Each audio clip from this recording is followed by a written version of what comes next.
Hello, my name is Michael Hoy, and I'm a partner at CTRS, Clinical Trial Recovery Specialist. I'd like to thank you for taking a moment to listen to this brief presentation on our insights as to why the majority of clinical trials experience patient recruitment delays. Studies have shown that upwards of 80% of clinical trials are delayed. Only 6% are completed on time, and 72% run over schedule by more than 1 month. And as we all know, a very high percentage experience delays of far more than 1 month.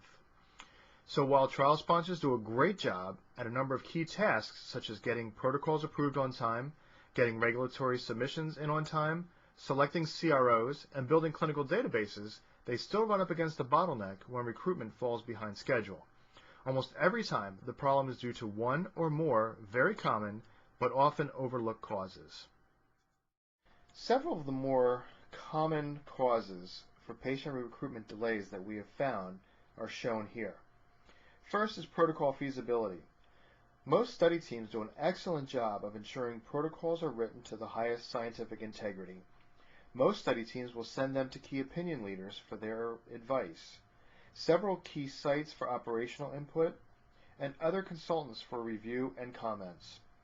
Unfortunately, review timelines are usually tight, and the input does not always make it into the protocol as intended. Usually, there are many areas within a protocol that can help sites work more efficiently and recruit more effectively. Quite often, these can be found and leveraged without a protocol amendment. It sometimes takes a fresh set of eyes from the right angle to find them.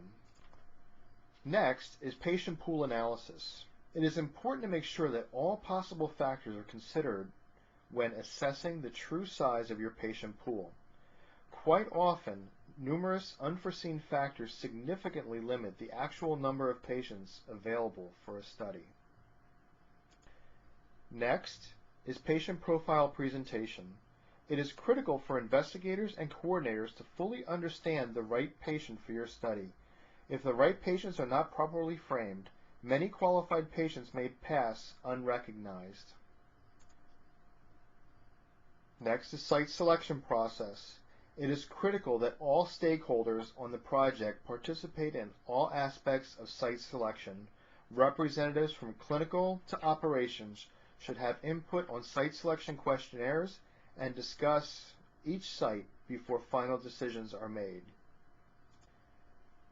The competitive landscape. Most clinical teams are able to easily find competing trials from numerous resources. However, is the study team looking for both direct and indirect competing studies? There are many sources of indirect competition. If another study is easier to enroll or is financially more attractive, you will lose patients to that study. Standard of care. Is your investigational product positioned to be considered part of a standard of care protocol? If it is, then that needs to be leveraged. If not, then paradigms need to be shifted.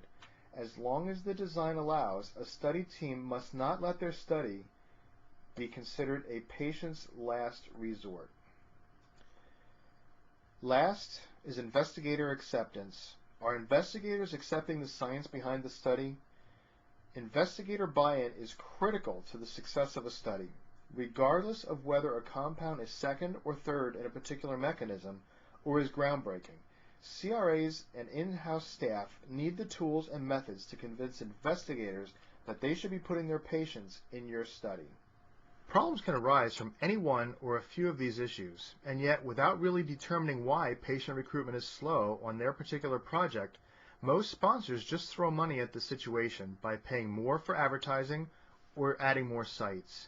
Before you get to the point where your management starts considering a major revision to your program, it makes sense to do a 30-day field analysis to determine why recruitment has stalled and what are the most cost-effective ways to get it moving. With tighter revenues and cost controls, finding out why patient delays are occurring is the far more sensible strategy. At CTRS, we like to say diagnose the problems before treating them. Thank you for taking a few minutes of your time to allow us to provide our insights into patient recruitment delays. If your study is delayed, we would encourage you to browse our website and contact any of our partners to begin understanding how CTRS can help diagnose and treat your patient recruitment delays.